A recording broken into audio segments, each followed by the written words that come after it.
Hey everyone, this is Self-Made Millennial. I'm Madeline Mann. Today we are talking about how to impress the interviewer during a panel interview, how to prepare and what to expect. You are exceptional and I want to make sure you're adding value to the world in a way that lights you up. So make sure to subscribe to this channel and hit the bell to get a new career advice video every Thursday. There are so many dynamics at play in a panel interview. This video will give you a strong overview and then stay to the end because I reveal the number one mistake I see people make in these interviews, and it is so simple to fix once you're made aware of it. First, let's begin with what are the typical panel interview formats. A panel interview can flow a lot of different ways. At the core, it is where you have more than one person interviewing you at a time. And it can be where they're asking you many of the typical interview questions. It can be where the majority of their questions are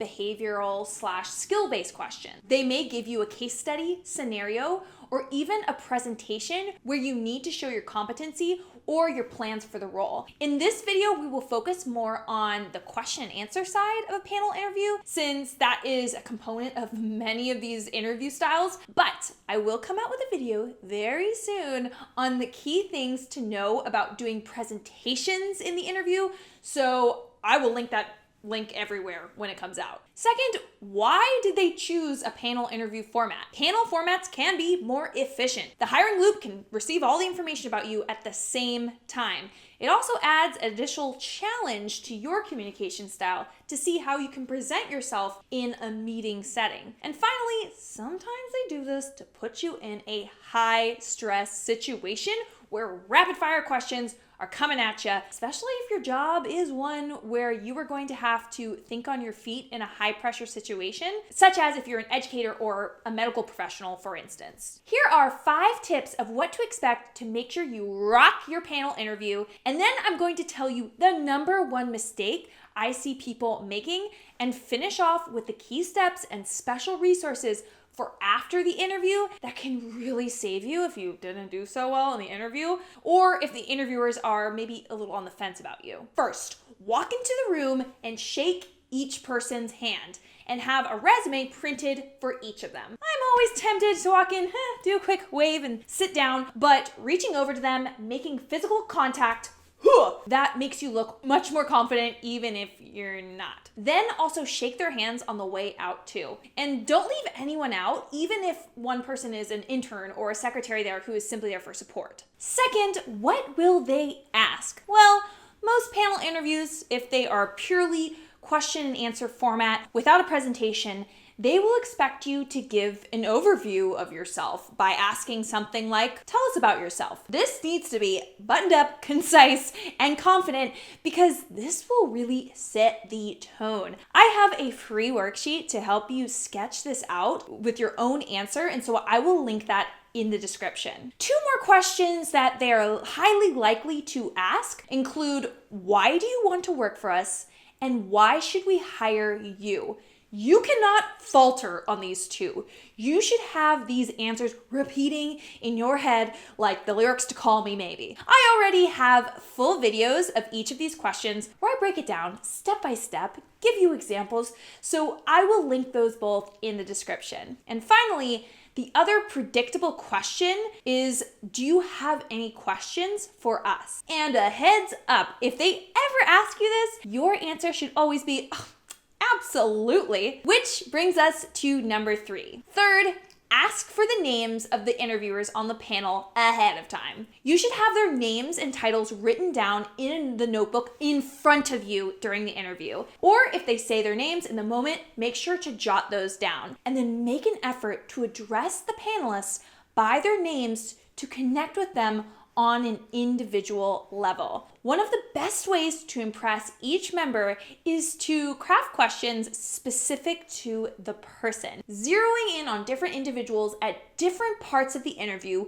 will help them to feel special, feel seen, and will gradually help you to win over each person one by one. So, a general question you could ask, which wouldn't be targeted at any one person, and everyone would go down the line and say their answer, and which is still a fine approach. An example would be, from your perspective, what is the number one thing you want this role to focus on in the first 6 months to best add value to your area of expertise? Or an example of a more specific question aimed at someone is, Francesca, I saw that you are one of the longest tenured people in the room and have seen the company go through a lot of changes. What challenges have you seen this role face historically, and do you see those continuing into the future? As you are researching these people, notice the number of years they've been at the organization, if they have worked in multiple departments or domains, if they come from a different industry and likely had to learn a new industry, possibly just like you are going to have to. All of these pieces of research will be done on LinkedIn ahead of time and will make you seem so friggin' smart. Fourth, ask for clarification. If they ask a question that is super broad or you just don't completely understand, ask for clarification. Interviewers actually like it when candidates seek clarity, such as, when you say perform an activation, what do you mean by that? Or another example is, okay, you'd like to hear an example of an escalating conflict. Are you interested in one with a client or with a team member? This helps you to ensure that you are answering in the right way and not rambling on and simply waiting for some sort of head nod or a visual cue that you're in any way on the right path. Fifth,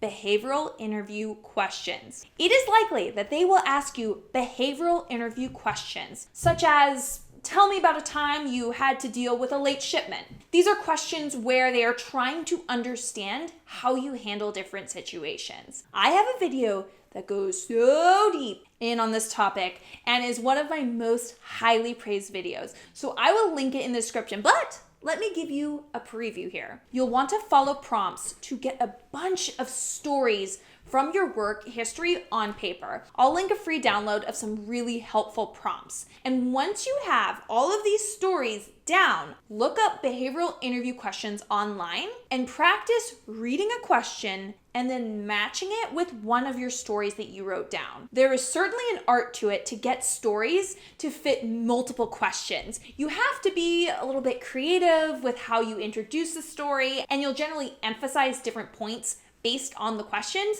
but you will be amazed at how you're able to answer nearly every behavioral interview question with what I call building out this story toolbox. You've got to watch that whole video, but this approach will seriously set you free. So here's the biggest mistake I see people make in the panel interview. That is not making equal eye contact with each person on the panel. You are going to be overwhelmed with stimuli, okay? And you're going to be doing your best to answer, and you will likely have the tendency to focus all of your energy towards the person asking you the question or towards the person who is the decision maker. Big mistake. Have you ever stood in a group at a party and someone is chatting, telling a story, and they don't even acknowledge you? Or you're out shopping and a sales clerk directs every question to the person you're with and none of them to you? It feels weird and it feels lousy. You want every person on the panel to feel cherished. So start your answer by looking at the person who asked it,